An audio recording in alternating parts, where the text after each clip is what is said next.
Hello, ladies and gentlemen, one and all. Welcome back to the Just Interesting podcast. Oh, fellas, it's been a minute, hasn't it? It's been a bit of a while. And we can only apologize to you, our listeners. Thank you for waiting so patiently for this episode. And we hope you're all well. Martin and Robin, how are you both? Martin, how's it all going? I don't even know where to start. It's been a while, hasn't it? No, all good. All good. Yeah, I mean, summer has arrived in the UK. Weather, immediately weather. You've gone straight to weather. I mean, let's go for the important things first. So that's good. At least weather is marginally relevant to what we're going to be discussing in today's podcast. Yeah. There's some kind of segue there. Yeah. But yeah, no, all good. I can't really remember what's happened since we last spoke that much. But yeah, no, fine, thank you. Good. How about you guys? Yeah. Doing all right. Yeah, it's funny, when Alex was going to eventually turn to me and say, how you doing, Robin? All I could think of was to say, it's hot, and it's humid. I don't like it. But yeah, surprisingly, that's the thing. Like, it's been chilly, and I've been wrapping myself up warm at night, and then suddenly, what the heck is this? Stupid weather, can't make his mind up. Heck is this? 17 degrees, my goodness. Absolute madness. But I'm so excited that we're doing a live stream. Feels like we did one for our 150th celebration, didn't we? We did. Very recently, about a month ago. But we've been doing live quizzes for a while, and it's nice to do a live podcast. So hopefully this will be just as polished, pacey, and interesting as our normal pre-recorded and edited podcasts, which I'm sure everybody loves and enjoys. Well, it's already... my question to everyone in the chat, sorry Alex, I'm just talking over you now, is what is your favourite poisonous plant? Tell us in the comments. I want to know.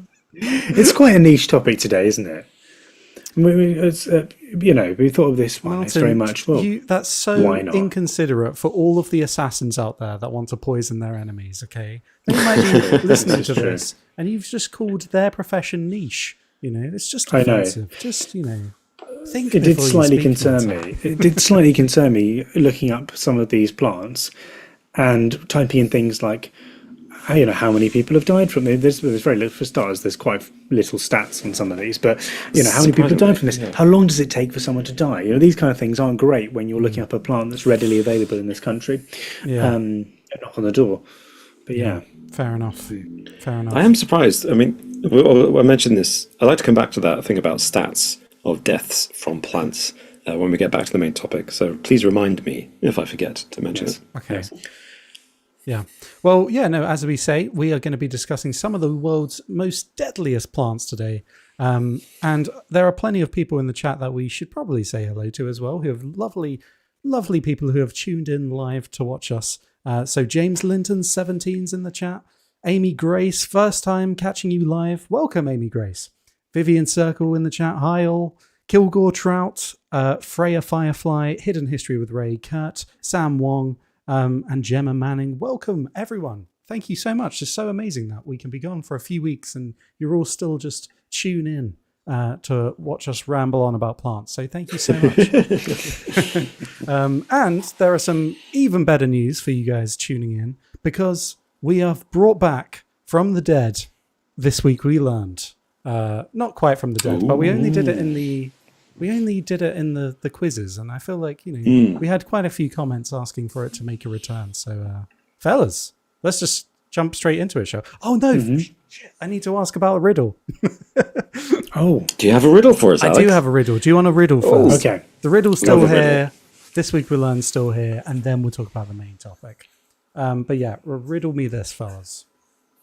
With no brush or paint in hand, I create vistas vast and grand. Nature's canvas at my command. What am I? Okay. You got it? Okay. You got that? Do you want me to read it one more time? Or? Yeah, please. Yeah.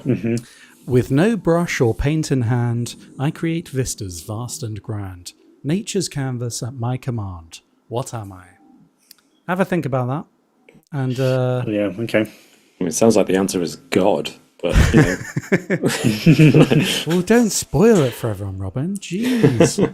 But yeah, no, let us know what you think in the comments, and I shall reveal the answer to that if I remember. I may need some prompting from you in the comments to remember. I always forget. Okey-dokey. And I'll let you know at the end of the episode. But yeah, in the meantime, fellas, it's been a while since I've seen you last. What have you learned since then? I'll go with Robin. Ugh, what have I learned? Unless you need some more time to... No, I have a fact. okay. A fact that I have learned. Yeah. It's just sometimes, when we sit down to these things and we say, "Oh, what have we learned this week?" and your mind goes blank, and you think, "I've learned nothing. I don't know what I've learned." It's so frustrating, and sometimes I think like, "Oh, that's a good fact. I need to remember that," but then I forget about it, and I'm like, "What was that really interesting fact I learned?" Need to write that I've stuff completely down. forgotten about?" It's a habit I've never formed. But this week I learned, and this is a great fact. Just putting it out there. Okay. And I don't think I've said this before, We'll see. but it's possible I have. But I've learned the average adult walking speed is 3 miles an hour, Okay. Yeah. which means it would take about 103 years to walk around the sun. There we go. Do you know what? That's actually not as long as I thought it would take. That's what she said. 103 years. I mean, it's quite a long time to be continuously walking. Yeah, walking 24 non-stop. hours a There's no day. breaks, no snacks. No, Oh, okay, well, I mean, yeah, you can snack whilst you walk, I guess. Yeah, no sleeping. How long would it take to walk around the Earth in that same kind of? Well, that's a more relevant and pertinent fact, Alex, that I didn't learn. So, So good question. You can only walk around the sun, I'm afraid. the options in this scenario are not walking or walking around the sun. Should have anticipated such a follow-up question like, how long does it take to walk around the Earth? But isn't the Earth's No, it is circumference, isn't it? Yeah. Is the I'm right going to word. say confidently. Yeah. The radius big time. isn't the radius 3,000 miles? Like the Earth isn't that big, Sounds so the right. circumference is. Wait, 3,000 miles. That doesn't sound. That doesn't sound sound big enough. Okay, I'm wrong, perhaps. Okay. Does anybody in the chat know what the circumference of the Earth is? We And don't if you do, fact check, so please let us know. yeah, please let us know. What's the so, Yeah. so the circumference is that all the way around, right? Yeah, around the outside. Around the outside. Yeah. Okay, circumference of the Earth is 24, almost 25,000 miles, Oh, Wow. cool. Okay. measured passing through the poles. Okay, let's just Yes, because the Earth isn't a perfect sphere, is it? yeah, right, yeah. So, Okay, I mean, okay. 3 miles an hour? Divided by How? 24,000. Yeah, I'm not even going to attempt that. So best of Yep. luck. You've got some information from 3 us. miles per hour. Okay, So- I could work it out, but I can't be bothered. So is this basically what you're saying, Robin? This is a something that you're going to do as a Kickstarter, or like for you walking for charity around the sun? Or? Go to my Just Giving page. Robin walks around the sun, raising money for burn victims. So 3 miles an hour. So that'd be how many miles per day is that? That's 24 times 3, which is 72. Oh, look at me! I'm modern. I can do maths. 72 miles a day. So yeah. So there we go. 72 miles a day. So however many miles. How many miles is it? 25,000, you said? 24,000. Divided by What do you 72 calculate for that bit? is how many days? I don't have my. 25,000 divided by 72. 347. Doesn't sound too bad. I think I'll give it a go. Really? 340? Really? 347. Is that right? 347. That's less than a year to walk around. 72 miles per day. Yeah. That's a lot, though, isn't it? I'm surprised that's not like a challenge that people Yeah. attempt. Yeah. Although that would be seems like mental, that's- wouldn't it? You can walk 72 miles a day. I mean, Could you? I think you probably could. 3 miles an hour. Times 20. You're not walking 24 hours a day, though, are you? This is why we got rid of this section for the podcast, because It just derails things straight away. Nobody's walking 24 hours in a day, though. You're not like a... Yeah, Yeah. that's the difficulty. Yeah. Well, Interesting. Thank you for that, Robin. Okay. Nice. Martin, how about you? What fact have you brought this week? It's less of a fact, and I guess more of a story. But Well, then why is it here? I know. Sorry, apologies. And what's the point, Martin? God damn it! You had one job. So it takes us to a little-known city called Hong Kong, a little-known place called Hong Kong, right? And a financial firm, an unnamed financial firm within Hong Kong. Okay. And apparently, according to this news article by CNN, this particular financial worker was tricked into paying out $25 million to fraudsters. Okay. And this fraud was conducted over video chat with a group of his colleagues who are on the other side of the line. Okay. And so one of the senior managers at his company instructed him to transfer this $25 million into another account. But it turns out that everyone who was on that call was a deepfake. Wow. Okay. So there was half a dozen people on the call from his company, and all of them were created as deepfakes, with his boss, the chief deepfake, telling him to transfer this No $25 way. Oh my million God. Wow. dollars. What? Yeah. And so they all sounded like his colleagues, and he recognized all of their voices and all of their faces. No. And it turns out that they were all deepfakes. When did this happen? Yeah. So the article's from February, I think, earlier this year, February. So not too long ago, a Missed couple of months that. ago. Wow. Yeah. I didn't know this one at the time, but I came across it. So this is man-made horrors beyond my comprehension. This is I know. Is this the future? That was my first thought. Is this the future, or is this a great way to double bluff and say, everyone was deepfake. Everyone in the call, I believe, was a deepfake, and actually, you've created the deepfakes yourself and Yes, attached that's the $25 twist. million to your own account. Yeah. Wow. But yeah, what a crazy story! Creating Yeah. half a dozen deepfakes and them all tricking you. But you know, It's scary how quickly the worst case scenarios are already I know. emerging. It's my Oh worry. my gosh. but you know what as well? So like in my workplace, we use, I don't know if you've seen, but like on Teams, they have these avatars. So we all just have avatars. We don't even have our cameras on. So you like deep fakes are kind of Unsociable bunch. in Zuckerberg's metaverse or whatever. Do we even need deep fakes? Because you'll just have a cartoon character of your boss telling you to transfer the money. There we go. Why don't you turn your cameras on? Just not like looking at each other's faces. Because we're all in pajamas, I guess. It's we don't have to get changed. Yeah, It's a bit Black Mirror, to be honest. Yeah, with us all. for company-wide meetings, actually, often the cameras stay off. But for When there's that many people. for individual ones or ones less than like I don't know, 10 people, a dozen people, usually stay on. Interesting. I've been in a meeting with somebody who was in their pajamas, lying on their bed, but like lying up against the backboard, the headboard. So like, and then the laptop's resting on their stomach, and you're just getting a great view up their nose, and you're just like, please turn your camera off. This is the time where you can do that. Yeah, it's a good one. Good one. Good for the chat there. Company ones, cameras on, cameras off. What's the policy? Let us know. That's proper Alan Partridge on there, isn't it? We know the best questions to ask our audience. So just a reminder, what's your favourite deadliest plant? And these are the kinds of things. This is the kind of thing that does get people talking, though, right? Oh, actually, are your cameras on? Are your cameras off? What's the policy? Do you like people? Is it disconcerting when people don't have their camera on a work call? Answer me this. I mean, we've already got one response. Alicia B in the comments says, "My company turned off so many fun Teams things like the avatars. We barely turn on our cameras though." So there you go. We're getting feedback. We're getting information. Yeah, but I am sorry to hear that your company turned off the avatars. They are quite fun. If not a little bit dystopian, but well, I was waiting for it. Are either of you going to even bother to ask me? But so. I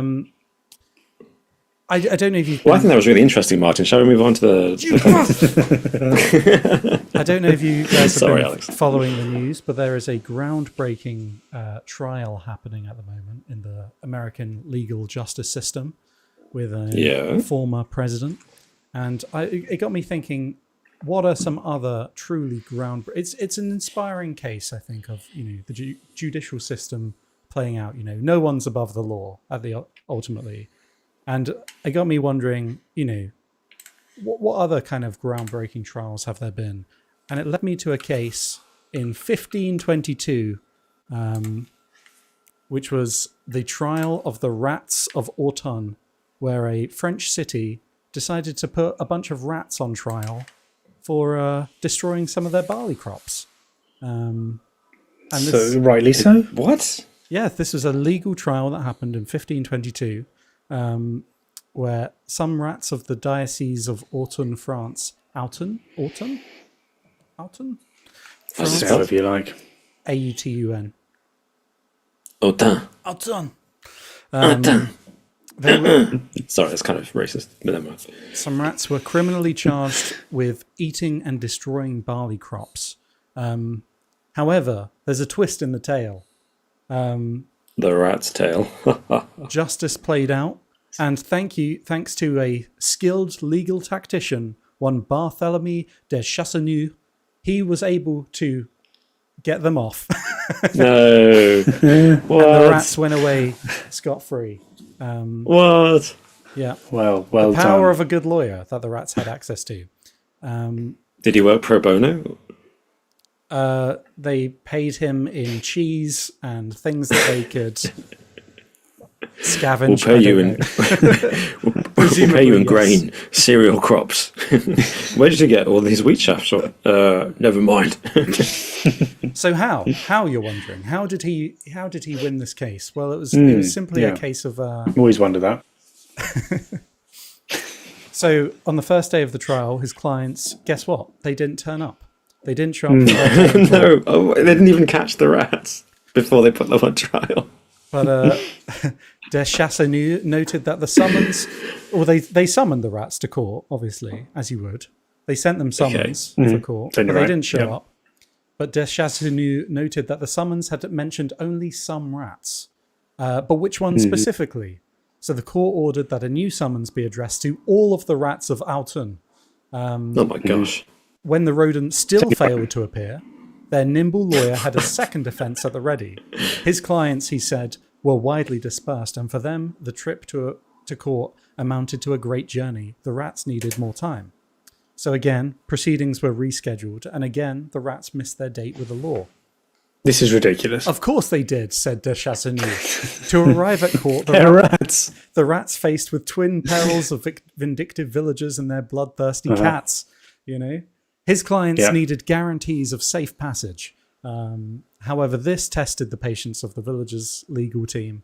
And with the sides unable to settle on a fourth trial date, the court decided to in favor of the accused by default. And so the rats won. So there you go. That's how you win. Just don't show up to court. So just delayed. Yeah, basically. Which seems to be what a lot of the judges are doing for Trump at the moment. But Oh yeah, it's a classic tactic. Didn't know that tactic went back that far in legal history. It probably certainly goes surprised back. it worked for the rats. I thought you were going to pull. I thought there was another thing. Like his defense would be, they're rats. They have no legal standing. that would be quite But no, logical. his defense was cleverer than that. Yeah. Yeah. So I thought that was a pretty ridiculous story. That's crazy. Yeah. From history. It was good. Now, fellas, before we move on to the main topic, I think that we owe it to ourselves to thank the many people who are supporting us on Patreon for carrying on and doing what we're doing. So I believe, Robin, you'd like to say thank you to a few I people in would particular? love to say thank you to Amy Licious, Cindy Hafner, James, Rashad Najar, Caleb Wilkerson, Kurt Jones, John Baker, Janie, Henny Ruffle, The Super Show Podcast, Nicholas Dill, Emmett Tapia, Ahmad, Peaswad, A Filthy Casual, and Simon Workman, who have been our star silver and gold tier supporters. Wonderful people. Thank you so much. And thank you to everyone who supports us on Patreon or is a YouTube member. You are amazingly generous people and you help keep this podcast going. Absolutely. Thank you all echoing so that. much. Thank you. And if you are watching us at the moment and you're enjoying what you're hearing and seeing, then why not smash that like button? You know, you don't need to support us on Patreon if you don't want to, but Very nice. It's just that. Just give it a little tippity tap. Why not? Little tickle. And the best thing about the support you give us is that it helps us to make our little YouTube documentaries for our second channel, Uncovered, which I do thoroughly recommend you go and check out if you're into your little mysteries and conspiracies and fun videos on location. He said the word. Is that allowed? I said the word, I did. I'm so sorry. We're now blacklisted, banned, YouTube algorithm. We're out. Yeah, we've got a few I lost good my thread things. there. Yeah, you know what I'm talking about. Yeah, the second channel, check it out, and you might enjoy We've got it. a few good things coming up on that channel as well. Some videos. We as do. well, so, We do. Yeah. but yeah, thanks again, everyone, so much for all of your support, whether you just watch us, whether you support us on Patreon, whatever you do. And some of you, who was it in the comments earlier, said they've been watching since 2020. Amy Grace. So thank you for all of your years of support. We can't tell you how much we appreciate it. Now, fellas, shall we discuss some plants? Yes. Oh, yes.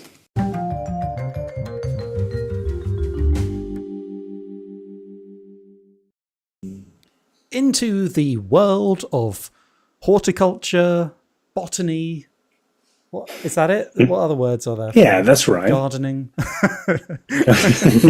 I'll be honest, fellas. Nature. I don't know much about plants. I'm pretty rubbish with them. Yeah. Every plant I have, it makes three of us. you know, we just dies instantly. And what's the opposite of a green thumb? Because that's Black that's thumb. kind of what I've got. Yeah. What happens is we get a Yeah. plant and we forget about it, and then it dies, and we're like, oh, what could we have done to save this? Yes. Probably water it is the main one, isn't it? Yeah. Or if you then you go the other way and overwater something. Yeah. Yeah. You can. It's always surprised me that you can drown plants. I mean, it makes sense when you think about it, but I was like, they don't have lungs, but they have their own version. They do. They do indeed. This is our knowledge coming through.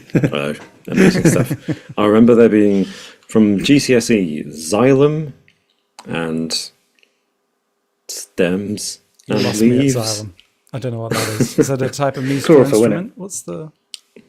It is. It's a little wind instrument in an orchestra. It makes a high-pitched screech sound. I don't believe that's true, but I don't have enough information to dispute it. Okay. So today we're going to discuss some deadly plants. Do either of you want to go first, or how do you want to break this down?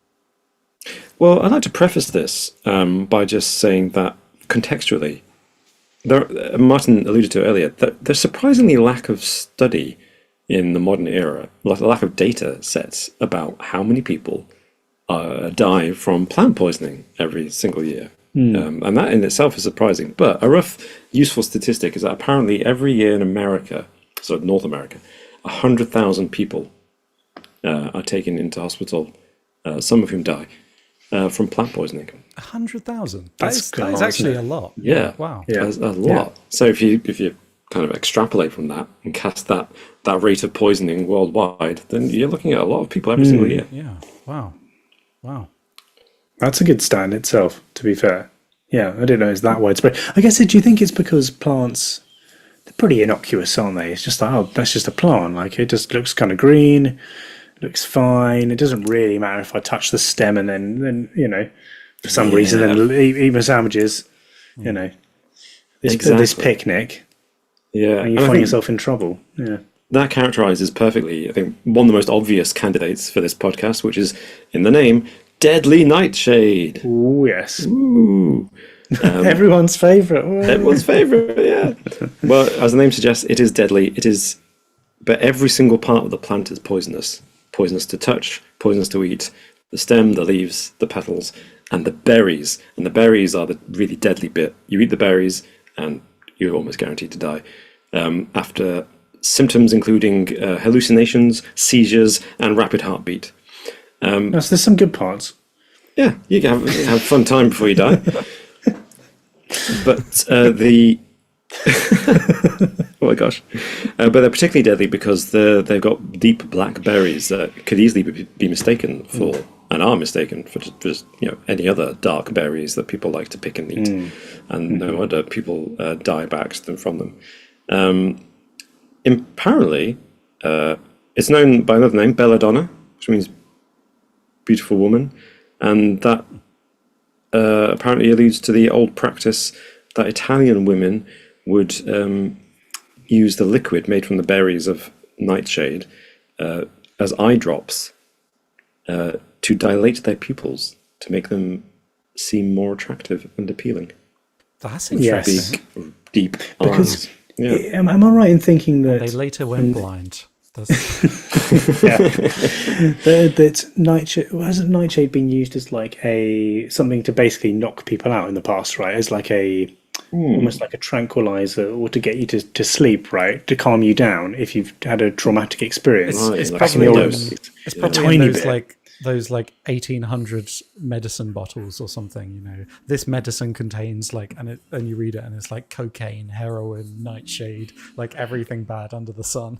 Right. It's like, yeah, it's for Yeah, and I'm tickly pretty coughs. I'm pretty sure that there's some medicines made from nightshade, but it's of course a very small dosage.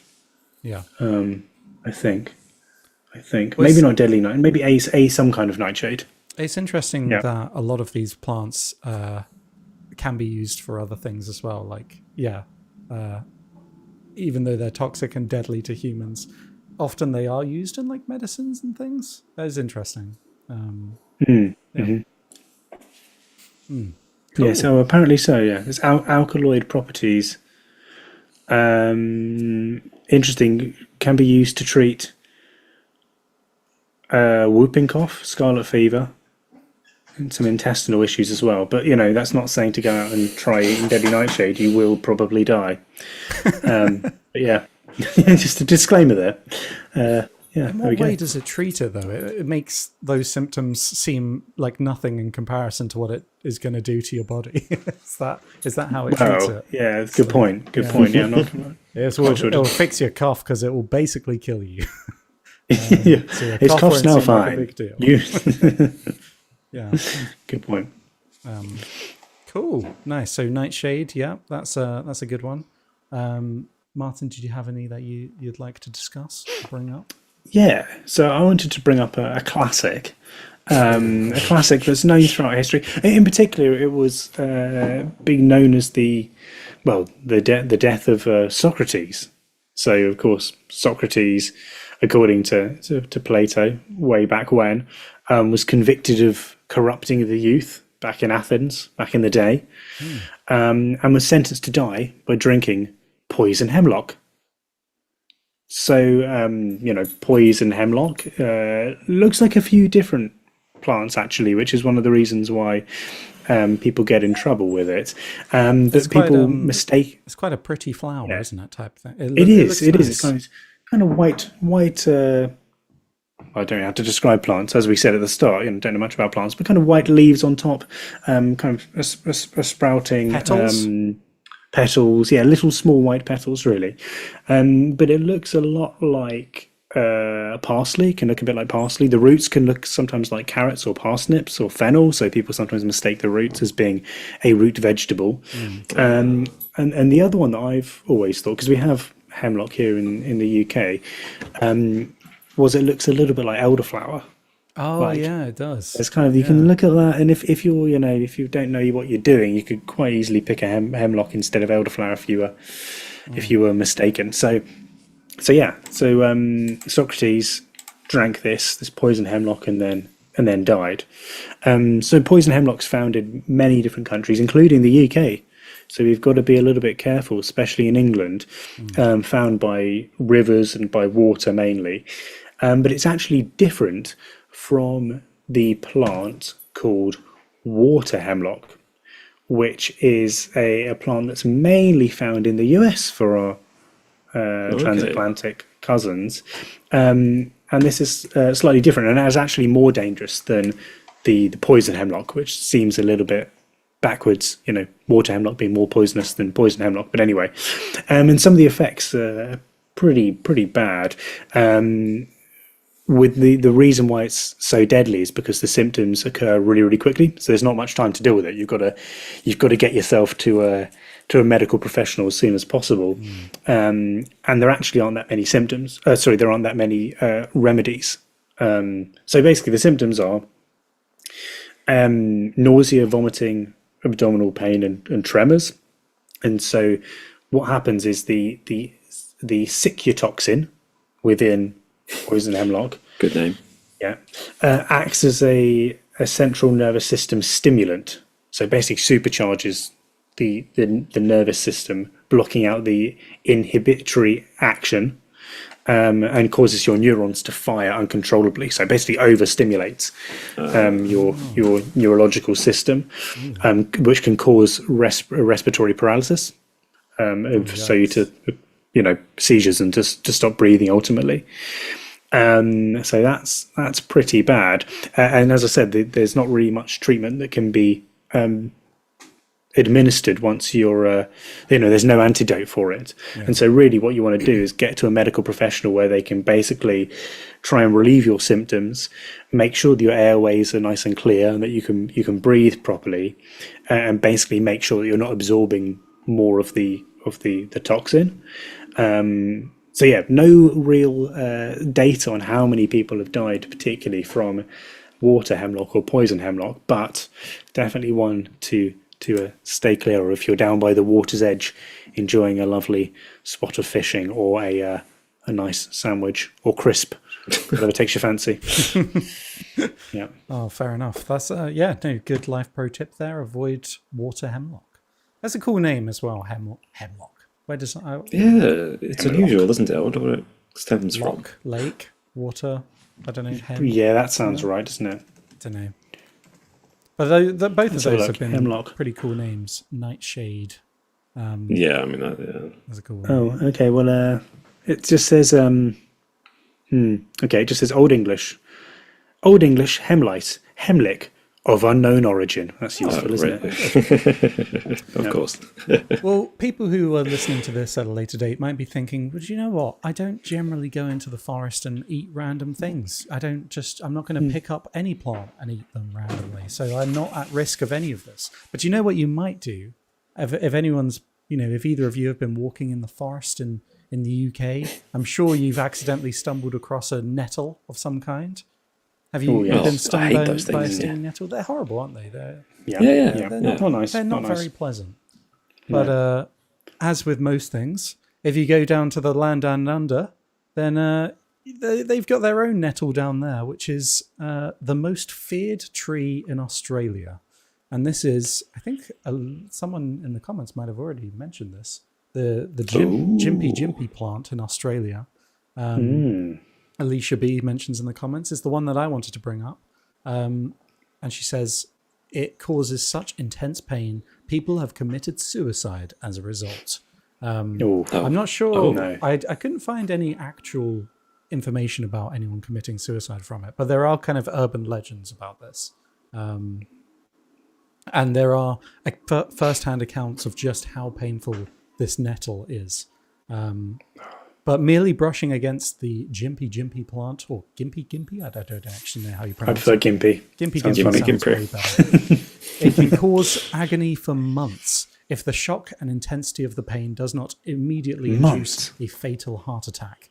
So it's a relative of the nettle, and it has fine silica hairs that penetrate the skin but do not break down, meaning that the toxins inside can be re-triggered by heat, cold, or touch for up to a year after the initial sting. The pain is so intense, described as being simultaneously electrocuted and set on fire. Victims have apparently, as has been reported, although I couldn't find any information on this, they have been known to end their lives rather than live with the torture, giving it the grim nickname, the suicide plant. So it's interesting. And there was a woman in Queensland who, I think Queensland? Oh no, Cairns, Australia, who was riding on her bike and she fell into a bush of this. And her name was Naomi Lewis. Her name was, she did survive. I will say that. Okay. Her name's Naomi Lewis, and near her home in Cairns, Australia, she fell into a bush of this off her bike, covered her legs in hairs from the plant, and she describes it as by saying, "The pain was just beyond unbearable. The body gets to a pain threshold, and then I started vomiting." Her husband took her to a pharmacy to buy wax strips, which is apparently the best way of dealing with this. So, like, the worst thing you can do if you get this is to rub on it, because you break those kind of fine silica hairs, and they just get even deeper embedded in your skin. Oh God! So and they're too fine to really pluck out with like tweezers or anything. So the best thing to do is use like wax strips or something to try and take as many out as possible without breaking them. So he took her to a pharmacy to buy wax strips in an attempt to get the tree hairs out. While waiting for an ambulance, he and others heated the wax strips on his car and removed what they could. In hospital, where she stayed for a week, they couldn't do much more other than throw heat blankets on her legs to manage her pain. She says, "I've had 4 kids, 3 cesareans and 1 natural birth. None of them even come close." Yeah. So this is just growing. It's just growing wildly just around the place. Yeah, I think so. I'm not. I That's think mental. And you wouldn't know. You wouldn't know. It's just a random plant. It honestly, it looks like any other stinging nettle, to be honest. And it. Oh my God. Yeah. And the pain as well. Australia. Even though the pain subsides after like several months, up to a year, people have said they get like twinges or like little sharp stings in their affected area for years afterwards. Yeah. In fact, horrible. I think this woman as well said, even after a couple of years, she still gets like twinges in her legs. Horrible, right? Why do all these things? Why is it always Australia? There's something about that place, isn't there? This isn't even like a giant plant. In fact, this is worse than some of the spider, because these are a spider or a snake. You're like, that looks dangerous, I'm going to stay away. This, you just have no idea. It's actually more scary in a lot of ways. Yeah, yeah. Something so innocuous seeming. Yeah. Yeah. There's another first-hand account from someone called Ernie Ryder who encountered Gimpy in 1963. And he says, "I remember it feeling like there were giant hands trying to squash my chest. For 2 or 3 days, the pain was almost unbearable. I couldn't work or sleep. Then it was pretty bad pain for another fortnight or so. The stinging persisted for 2 years and reoccurred every time I had a cold shower." So, yeah, things like that. How often was he having a cold shower? Wow, that is awful. That is awful. Like, when I first read about this, for some reason, I'm scared by a lot of what Australia has to offer. But this really scares me. I think it is that it just looks like any other kind of stinging nettle, really. Yeah. And you just brush past it and bam, you're in immense pain for years. I mean, nothing has compelled me to want to go out into the Australian bush ever, given all the other dangerous things out there. But now it's like, why? No, I'm never going to go out. And why? It's almost as if sometimes I wonder, in the world is a simulation, and Australia is the bit where whoever's playing the game was like, I'm going to take off all the safety settings and just ramp up the difficulty to maximum. Yeah. It does, doesn't it? Apparently there is quite an effective treatment now, though. But I mean, again, it's pretty extreme. So don't touch it. That's an effective treatment. So the treatment is hydrochloric acid, which is poured onto the skin to remove the top layer, and then wax strips applied and ripped off to take out the hairs. So so if you get this, I hope you have a jar of acid to pour on yourself. I don't think that doesn't sound like a properly effective treatment. You just pour acid over your body to take your skin off. Yeah, I know. We've found a cure for that sore on your arm. We're going to cut it off. The sore? No, the arm. I'm going to spoon and dig it out. It's horrible. It sounds effective, yeah. But I mean, that's the lengths you have to go to, I guess, to if you want the pain to stop, I just need to pour acid on your arm or leg. Yeah. I love that it starts with hydrochloric acid as well. that's just the first step. And wax. The next step then you is have to wax arm, your bones your sticking through. Skinless arm. Oh my gosh. Yeah, just wax the flesh off your bone, you'll be fine. Oh Oh. God. Ah, Well, there you go. There are some deadly plants for you. Oh, God. that's just horrible. That's horrible. What do you think Oh. is the deadliest plant though out there, just by sheer stats? Do you know the answer, or we were Was that we were a spitballing here? speculative thing? I do Yeah. know the answer. Well, I think I know the answer. Oh, It's, okay. it's what I would guess anyway. I'd assume. In terms of the deadliest. Oh no, enlighten us. Is it going to be a trick question like some of the riddles? Well, it is a tiny bit of a trick question, and this Okay, go for might it. even be a bit preachy, but we've got to say it. It's probably tobacco, right? Oh, Okay, right. here we go. Boo! Yeah. It's rotten through. Graham. Yeah, of course. 1.3, 8 million people die from smoking every year. 1.3 million. This is actually a not die actually from smoking ad. secondhand smoke. Blah blah blah. Boo! Yeah, whatever. Yeah. Smoking's not cool. I mean, it raises an interesting question, isn't it? I mean, do we, not to belittle that, obviously, but tobacco is deadly when consumed in a particular way, right? Yeah. So when are we? What's the cutoff point for judging the deadliness of a plant? Yeah, and I mean, I suppose it's different, isn't it? Like if you use tobacco to make tea or something, I don't know.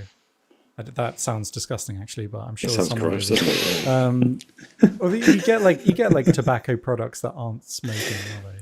Like it's not just in cigarettes. Right. They use, Yeah, you can like chew tobacco, chewing. can't you? Yeah. Is that You can inject detrimental it to your health? into your lungs. I don't know. There's No. It on its own, is that the problem basically, or is it other stuff that goes into yeah. smoking? I mean, there's also. Anyway. Sorry, yeah. Anyway. I don't know. What is it with humans and our... Because think about tea. I'm a big tea drinker, and tea is toxic, isn't it? It's just, it's mild enough when dried and consumed in boiled water that it doesn't kill you. Although over time it probably does. The amount of caffeine and the damage that does to all my organs is probably going to cut my life short by a few years. But is there anything... It makes me wonder if there's anything that humans eat that is actually good for us. Is it all a case of net benefits? You know, is there anything we eat that is purely good for us, or is it? Well, all the good things are bad for us. It's the cruelest joke, isn't it? Like why is like, the most delicious food not also, why is it always bad for you? Yeah. Well, I don't know. Is there any others that you wanted to discuss or mention or bring up? I mean, there's a plant I came across, which is a North American plant called snake root, which isn't. I mean, it's deadly. It's not as deadly It's another as cool tobacco, name. and it's not a cool name. But I did like the irony of it, and it may not be so deadly, but it's certainly poisonous because snake root is a fairly innocent-looking plant. It grows no more than 5 foot tall. It tends to live in shady, dry areas. And it looks very nice and tasty, and a lot of cattle and horses will eat it, innocently eat it, and then develop a syndrome called trembles. And symptoms include weight loss and foul-smelling breath, constipation, listlessness, excessive salivation, weak muscles, and heart damage. Which can result in spontaneous terminal collapse. So they're just walking and they just drop dead, literally drop dead. So it can be pretty bad for cattle. Humans aren't so affected by it, except only because we don't eat it. But it is so poisonous that if we drink the milk of the cattle, we can develop something called milk sickness. So it's almost always fatal when cattle eat it, and if we drink the milk, then we can get poisons too. And symptoms include loss of appetite, nausea, weakness, abdominal discomfort, and abnormal acidity of the blood, which can lead to an accumulation of ketone bodies, which are a substance that are found in the blood of people with diabetes and problematic metabolisms, so it can lead to pretty serious conditions. And in the worst cases, convulsions and coma can result. And of course, in a coma, someone can eventually die. So I thought I'd mention that, particularly because it's called snake root, because its leaves are used to treat snake bites. So interesting. Wow. Okay. The irony. Yeah. Yeah, something used to treat venom is actually really, really, really poisonous. But it's not quite as deadly to humans as it is to cattle. Yeah. Okay. Well, before we head off, there's one that I think we haven't mentioned that definitely deserves a mention. Speaking of deadly to humans, spoiler alert for anyone who hasn't seen it, but it's the Breaking Bad one. Oh no, there's multiple in Breaking Bad, but it's the big one. It's ricin poisoning. Yes. Ricin. And specifically, that's not the plant, that's the name of the poison, but it's the castor bean plant. Ricinus communis is its Latin name, which is known for producing... and it's a gummy. It's known for producing castor oil, which is widely used in cuisine and medicines, yet it also produces one of the most potent poisons from the world of plants. Ricin found in the seeds of the castor beans, which is more dangerous than snake venom and cyanide, only if inhaled though. But yeah, and the scary thing about this, which is conveyed in Breaking Bad, is that the symptoms are caused by a failure to make protein. And because of this, they may take anywhere from hours to days to appear. And by that point, normally it's too late for any sort of treatment. When ingested, gastrointestinal symptoms can manifest within 6 hours, and these symptoms do not always become apparent. Within 2 to 5 days of exposure to ricin, its effects on the central nervous system, adrenal glands, kidneys, and liver appear. Ingestion of ricin causes pain, inflammation, and hemorrhage in the mucosal membranes of the gastrointestinal system. This can quickly progress to severe nausea, vomiting, diarrhea, difficulty swallowing, and all sorts of other horrible symptoms that eventually lead to death. Lovely. Interestingly, though, what a nice way to go. Interestingly, though, apparently an antidote has been developed by the UK military, although as of 2006 anyway, it has not been tested on humans. So there you go. Okay. We don't know. The UK government might have a secret antidote to ricin that we don't know if it works or not. But there you go. Yeah. I'm not sure how to feel about that. Kind of. Yeah. Am I? Yeah.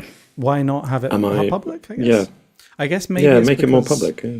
I guess maybe it's because, like, if anyone, ricin isn't something that anyone can accidentally really ingest. Like, if someone's made ricin, they've made it, right? It's a poison. So it's intentional. So I don't know. Maybe they don't want the antidote getting out because then it would make it more prevalent. Like, people can make ricin and test it, if that makes sense. Yeah. Does that make any sense? Like if there's you less can of give a it to someone, risk, then just to make sure that it is in fact ricin. Yeah. I don't know. Yeah. I don't think many people would take it and then take the antidote for fun. Yeah. I just don't like the whole thing about they haven't tested on the humans as well. I'm not sure how to feel. Part of me is like, okay, they haven't deliberately poisoned people with ricin, but at the same time, it seems a bit snake oilish. You know, like, hey, look, we made this cure for ricin. Like, oh, great, does it work? It's like, well, we haven't tested it. But you know, yeah, that's a good point. Yeah. Or maybe it's like, we spent years developing a cure, but we made the monster. Oh. Well, there you go. There's some deadly plants for you. The original title of this was "Plants You Never Know That Could Kill You," but I mean, I think that probably doesn't make much sense. Having discussed nightshade and ricin, so that'll probably change. You might have known. You might have known. You might have known. I'm sorry. Let's be honest. We need to get you through the door. Yeah. No one wants plants you knew were already dangerous, and then maybe some new facts. Yeah, it doesn't have quite the same ring to it, but anyway. Yeah. Oh. Well, as always, guys, thank you both for discussing that with me. I hope you all listening to us enjoyed it, and I mean, I may as well let everyone else know that. I'm actually going away for a few weeks. Robin and Martin know the details, so I'll let them explain when the time comes. But I'll see you guys in a few weeks, I guess. Sounds good. Just need the riddle answer now. Oh, of course. Goodness sake. Oh, see, I'm glad you said that, Martin. I was like, is this deliberate? Is he waiting? It's never deliberate. Keeping us in suspense? I've actually forgotten what the riddle was now. Let me get The it riddle back up.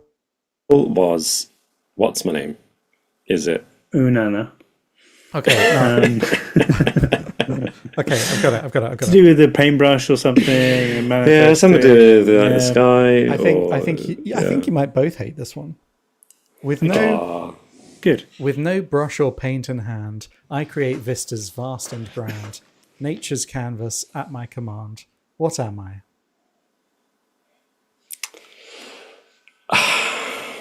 So, Mike, is it a bird pooping? No, you're honestly, it's way less abstract, or it's a bit of a rubbish riddle, to be honest. So the clue I would give you is, so they say no brush or paint in hand. Take that literally, but it's still doing the same thing. So it's not a painter, but it's another type of person who creates vistas without a paintbrush. Like a photographer. It's a photographer, yeah. Well done. Okay, very good. That's the actual answer. Yeah. What? Yeah, it's not a good one. It's not a very good one. Another arty type. Okay. Yeah. There we go. There we go. But yeah, there you go. Well, guys. Hope you enjoyed it. Thank you. Did anyone get that in the chat? No, I don't think anyone got it because it was I don't want to say rubbish, but it was Oh, James Linton 17 in the chat says Alex campaigning to become the new SMP leader as a reason why I'm not here. I think I missed the boat on that, to be honest. I think it's already happened, but that's what I'm doing. You've got me. That's so. If I'm still here in a few weeks, then you know that it was unsuccessful, sadly. Right. But, we'll see. Fingers crossed. Round 1, attempt number 1 was unsuccessful, but anyway, guys, thank you so much for joining me, and thank you everyone for listening. Is there anything else we need to say, or is that pretty much everything? Just thank you. Yeah. Thank you very much. Yeah, thank you. And see you soon. Bye-bye. Bye. Bye-bye.